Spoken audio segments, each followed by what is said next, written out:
बल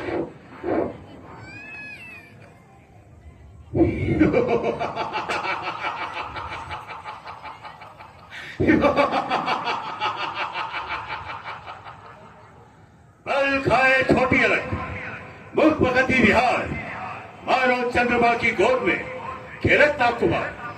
नहीं नहीं, यह उपमा भी अधूरी है।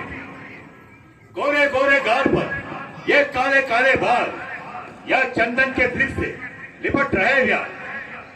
विद्या के भंडार, उपमा तो तू दे सकता है एक नहीं हजार, परंतु पावन होने चाहिए तेरे मनोविचार। काल पसीचे रहा चलत, मस्तक टीका लाल, हो चाटने के लिए बड़ी उंगली है व्याल। भद्रे, तुम कौन हो? तेजस्वी पुरुष, किसी का नाम पूछने में कोई बुराई नहीं, परंतु अपनी चेष्टा संभाल कर। मैं कश्यप धौम ऋषि की अनाथ कन्या हूँ। अनाथ और कन्या केवल दो ही शब्द, सबल सबल, रंगपति सबल। समल समल, लंगपति समल, ज्यादा ना मचल। तेरे खोटे भाव जो मन में उभर रहे हैं, वो तेरे वीरत्व की निंदा कर रहे हैं। अगर तू उन्हें नहीं दबा सकता, तो ध्यान रख, तू किसी पे काबू नहीं पा सकता। रंग नहीं, मैं समझा। ये तपस्विनी का वेश तुम्हें लाचार करता है कि कुछ उपदेश करूं, परंतु हे रति मूर्ति, ये तुम्हारा काम नहीं, ये उन बुरे खुर्राटों का काम है जो इस दुनिया से गए गुजरे हैं। हाँ, तुम ये बताओ कि तुमने अपने जीवन के बारे में क्या निश्चय किया है?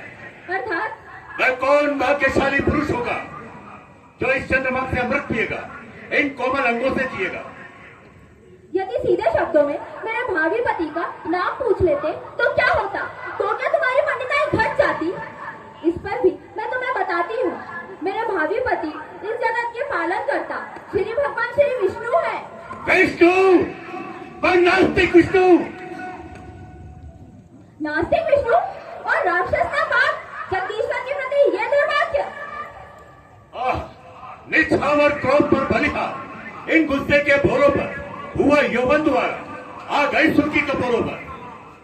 ओ दुष्ट, जिसका नाम लेने से नास्तिकता ठहर नहीं पाती, उसे नास्तिक कहते हुए तुझे शर्म नहीं आती? भोली सुंदरी, तुझे क्या खबर? शास्त्र व ज्ञान तो हमें है, आस्तिक और नास्तिक की पहचान तो हमें है। वेदों के अनुसार पुरुष को केवल एक ही स्त्री रखने का अधिकार है, परंतु वह नास्तिक विष्णु, सरस्वती और लक्ष्मी दोनों का मालिक बन बैठा है, तो वह वेद विरोध आचरण करने वाला अवश्य नास्तिक होगा। और तू देव कन्याओं का सतीत्व मिलाने वाला क्या आस्तिक है? मेरी क्या बात, मैं जो चाहे कर लूं, मुझे पाप नहीं लगता। क्यों? समृद्ध को नहीं धोत गुसाई, धुआं करे नहीं रवि मुसाई। इसलिए तू अपनी यौवन अवस्था पर दया कर। अपने ऊपर दया करूं? यह तो मेरी स्वार्थ प्रणयता होगी। उचित है मैं तुम्हारे ऊपर कुछ उपकार करूं। मुझ पर उपकार? वह क्या है देवी? जलते हुए दिल से तुझे श्राप दूं और जलाकर भस्म कर दूं, ताकि तेरे जीवन का सिलसिला ही मिट जाए और तू रोज के पाप से छूट जाए।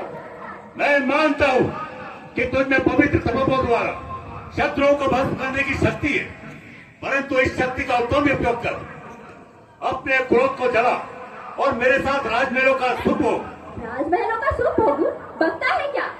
होगा ऋषि सुता का जीवन मरण कुटी पर, सोने की तेरी लाख लंका बारू में बन कुटी पर। हरदम विरासते जब ये चरण कुटी पर, सोने की लाख लंका बारू बन कुटी पर।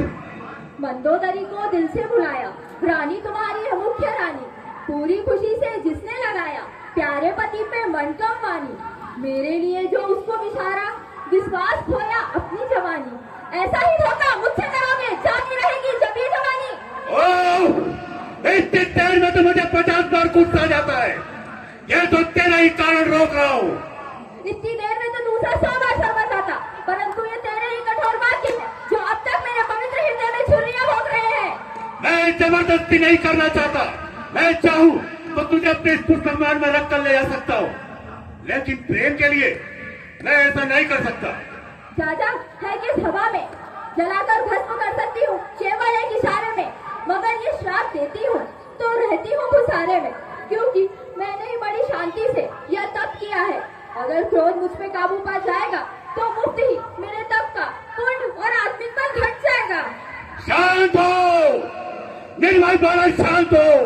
क्रोध करती हो और क्रोध को जीतता जीतता पुकारती हो, जहर खाकर जहर उगालती हो। मैंने कह दिया ना बस तुझसे। सुन, मैं अभी विष्णु और विष्णु लोक को जड़ से खोद कर समुद्र में डुबो दूं, तेरी ख्याली उम्मीदों को जड़ से खोद दूं, तब तो मुझे अंगीकार करोगी ना। ओ पापी, तूने मुझे छू लिया। अब यह शरीर भगवान विष्णु के योग्य नहीं। इसे छोड़कर राजा जनक के यहाँ जन्म लूंगी और सीता